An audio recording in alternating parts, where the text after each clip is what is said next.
Guys, आप लोग ये तो जानते ही होंगे कि सिक्किम इंडिया का स्टेट है जो अपने ऊंचे ऊंचे पहाड़ों और खूबसूरती के लिए बहुत ही ज्यादा फेमस है। लेकिन क्या आप लोग ये जानते हो कि 1975 से पहले सिक्किम इंडिया का पार्ट नहीं था, बल्कि सिक्किम एक अलग कंट्री हुआ करता था जिस पर नामग्याल डायनेस्टी का रूल हुआ करता था। लेकिन फिर सिक्किम इंडिया का पार्ट कैसे और क्यों बना? सो हेलो गाइस, मेरा नाम है जयराज और आप सभी लोगों का स्वागत है मेरे चैनल और टॉक्स पर। और आज के इस वीडियो में हम लोग बात करेंगे how Sikkim become a part of India. So ये जानने के लिए इस वीडियो को एंड तक जरूर से देखना। सिक्किम इंडिया का पार्ट कैसे बना, ये जानने के लिए हमें हिस्ट्री में थोड़ा सा पीछे जाना होगा। दरअसल हमेशा से सिक्किम एक बुद्धिस्ट डोमिनेटेड रीजन रहा है जिसका फॉर्मेशन एज अ कंट्री 1642 में हुआ था जब फोनसुंग नामग्याल यहाँ के राजा बनते हैं और सिक्किम में नामग्याल डायनेस्टी का रूल शुरू होता है। और आगे जाके सिक्किम के अपने पड़ोसी देश तिब्बत के साथ बहुत ही अच्छे रिश्ते बनते हैं, मगर भूटान और नेपाल के साथ सिक्किम के रिश्ते बिल्कुल भी ठीक नहीं थे। यहाँ तक कि इन दोनों ही कंट्री से सिक्किम की टेरिटरी को लेकर कई बार लड़ाई भी हुई थी और लेट 18th सेंचुरी तक यहाँ पर टेंशन बनी रहती है। मगर ये सब कुछ चेंज होता है 1840 की एंग्लो नेपालीज वॉर के बाद, जिसमें ट्रीटी ऑफ सुवाली के बाद नेपाल को अपनी कई सारी टेरिटरीज को छोड़ना पड़ता है, जिसका इनडायरेक्ट फायदा सिक्किम को होता है। और आगे जाके 1817 में सिक्किम और ब्रिटिशर्स के बीच में ट्रीटी ऑफ टितालिया साइन होती है, जिससे सिक्किम को अपनी कई खोई हुई टेरिटरीज वापस मिलती हैं और ब्रिटिश सिक्किम को एज अ कंट्री रिकॉग्नाइज कर लेते हैं। और बाद में आगे जाके ब्रिटिश सिक्किम से दार्जिलिंग के एरिया को लीज पे ले लेते हैं और सिक्किम को एक प्रोटेक्टेड का दर्जा दे देते हैं, जिसका मतलब है कि सिक्किम वैसे तो एक आजाद देश होगा मगर उसके फॉरेन अफेयर्स और डिफेंस को ब्रिटिश कंट्रोल करेंगे। और ब्रिटिश और सिक्किम के बीच में ये पैक्ट 1947 तक चलता है। लेकिन 1947 में जब ब्रिटिश इंडिया को आजाद कर देते हैं और इंडिया के सभी प्रिंसिपल स्टेट्स के सामने इंडिया या पाकिस्तान से जुड़ने का या फिर इंडिपेंडेंट रहने का ऑफर देते हैं, तो सिक्किम इंडिया और पाकिस्तान से जुड़ने के बजाय एक इंडिपेंडेंट कंट्री बनने का फैसला लेता है। लेकिन क्योंकि सिक्किम एक बहुत ही छोटी कंट्री था, इसीलिए जो एग्रीमेंट सिक्किम की गवर्नमेंट ने ब्रिटिशर्स के साथ किया था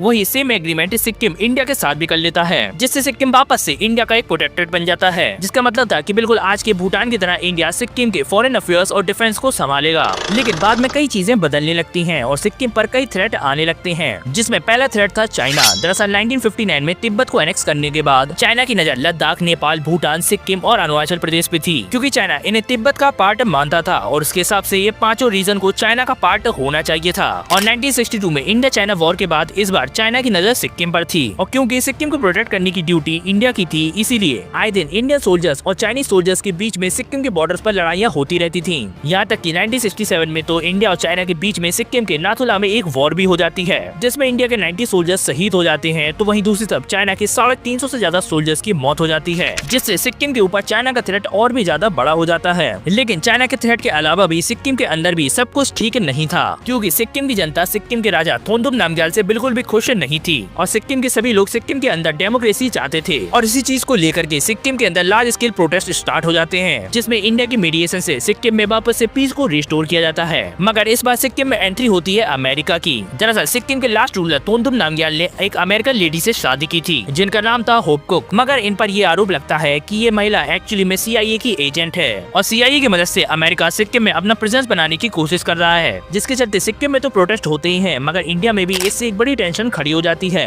क्योंकि सिक्किम के ठीक नीचे चिकन नेक यानी सिलीगुड़ी कॉरिडोर है, जिससे इंडिया की नॉर्थ ईस्टर्न स्टेट्स के साथ इकलौती कनेक्टिविटी थी उस पर खतरा मंडराने लगता है। और 1971 की इंडिया पाकिस्तान वॉर में अमेरिका ने पाकिस्तान की मदद की थी, इसीलिए इंडिया इस चीज पर खासा ध्यान देता है कि आखिर अमेरिका सिक्किम में क्या करना चाहता है। लेकिन धीरे धीरे सिक्किम और इंडिया के बीच में टेंशन बढ़ती रहती है और फाइनली 1975 में इंडियन गवर्नमेंट ये डिसीजन लेती है कि अब टाइम आ गया है कि इंडिया की सेफ्टी के लिए सिक्किम को इंडिया का पार्ट बना लिया जाए, जिसके चलते इंडियन गवर्नमेंट इंडियन आर्मी को सिक्किम के अंदर भेजना शुरू कर देती है। लेकिन सभी लोगों को ये बताया जाता है कि इंडियन आर्मी सिक्किम के अंदर एक मिलिट्री एक्सरसाइज करने के लिए जा रही है, क्योंकि इंडिया के सामने एक बहुत ही बड़ी प्रॉब्लम थी कि अगर चाइना को इस चीज का पता लग गया कि इंडियन गवर्नमेंट सिक्किम को इंडिया का पार्ट बनाने वाली है, तो शायद चाइना सिक्किम पर अटैक भी कर सकता था। और तो और ये भी हो सकता था कि सिक्किम के राजा थोंदुम नामग्याल सिक्किम को छोड़ करके किसी दूसरी कंट्री में भाग सकते थे, जिससे सिक्किम को इंडिया का पार्ट बनाना और भी ज्यादा डिफिकल्ट हो जाता। मगर अप्रैल 1975 को इंडियन आर्मी सिक्किम की कैपिटल गैंगटॉक में पहुंचकर सिक्किम के रॉयल पैलेस को चारों तरफ से घेर लेती है और सिक्किम के राजा को हाउस अरेस्ट कर दिया जाता है, जिसके रिटेलिएशन में एक रॉयल गार्ड की गोली लगने से मौत हो जाती है। और फाइनली सिक्किम के राजा थोंदुम नामग्याल इंडियन आर्मी के आगे सरेंडर कर देते हैं, जिसके बाद सिक्किम में एक रेफरेंडम कराया जाता है,